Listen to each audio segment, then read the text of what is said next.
अखन अहाँ सब सुन रहल छी मिथिला म्यूजिक की शानदार प्रस्तुति सिरहा कैंपस चौक सँ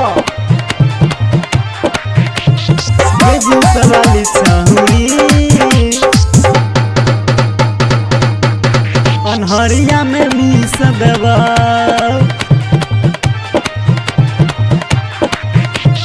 म्यूजिक बाय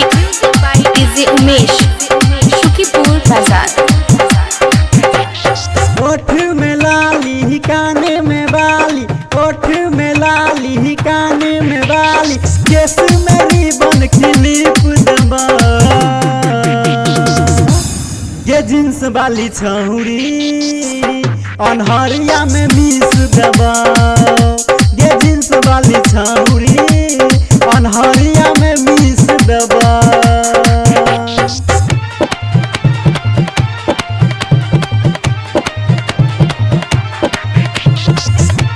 ये जींस वाली छौरी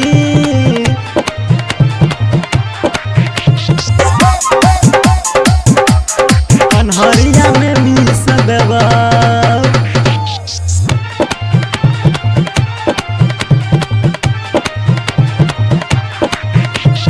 music by DJ Umesh Shukipur बाजार।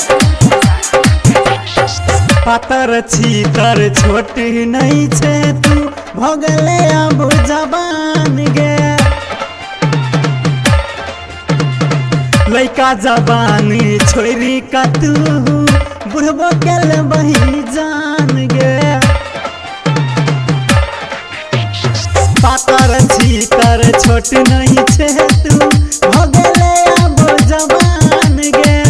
लइका जबान छोरी का तू बुढ़बो केल बही जान गे एगो क्रीम संग तोरा क्लिप देबो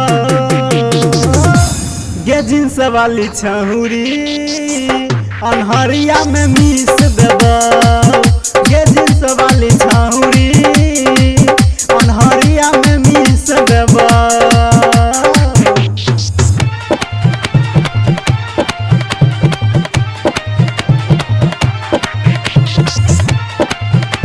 ये जींस वाली छौरी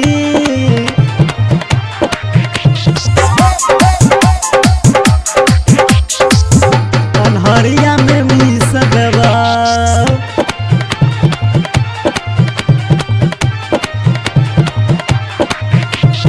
म्यूजिक बाय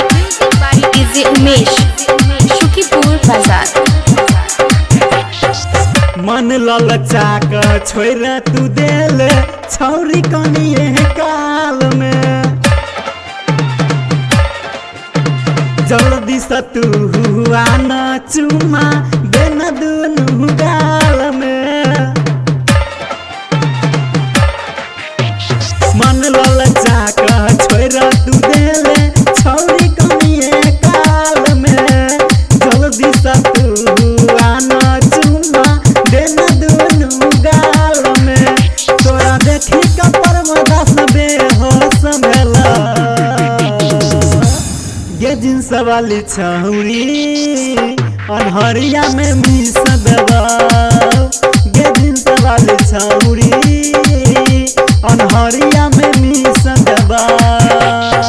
ओठ में लाली काने में बाली, ओठ में लाली काने में बाली, केस में रिबन क्लिप देबा ये जींस वाली छौरी अनहरिया में मिस देबा ये जींस वाली छौरी